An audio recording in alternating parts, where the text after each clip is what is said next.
আজ আমাদের টিমটার সাথে এরকম কিছু হবে আমরা ভাবতে পারিনি। তো চলো ব্যাপারটা তোমাদের শুরু থেকে বলি। তো আজ ব্যাপারটা হয়েছিল যে আজ সকাল সকাল ঘুম থেকে উঠে মাঠে চলে এসেছিলাম। তো এখানে এসে দেখি সব সাজানোই আছে, তাই বাড়ি চলে আসছিলাম।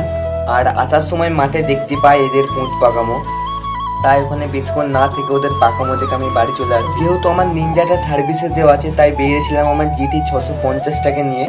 আর আসার সময় রাস্তায় আমার দুটো ফ্যানের সঙ্গে দেখা হয়ে যায়, তাই ওদের সঙ্গে হাই হ্যালো বাই করে আমি চলে আসি বাড়ি। আর বাড়িতে এসে কিছু খেয়ে আমি চলে যাই আবার মাঠে। আর মাঠে এসে দেখি আমাদের টিমটা চলে এসেছে। আর তোমাদের করে একটা কথা বলাই হয়নি, এই খেলাটা আমি আর ছোটদা মিলে ধরেছিলাম।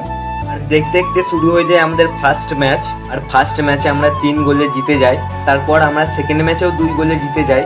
আর তারপর আছে সেমিফাইনাল। আর সেমিফাইনালে আমরা দুর্ভাগ্যবশত 1 গোলে হেরে যাই। আর বন্ধুরা, আজকের ব্লগটা এতটাই ছিল। আর এইরকম সুন্দর সুন্দর মিনি ব্লগ পেতে আমাকে সাবস্ক্রাইব করো। বাই।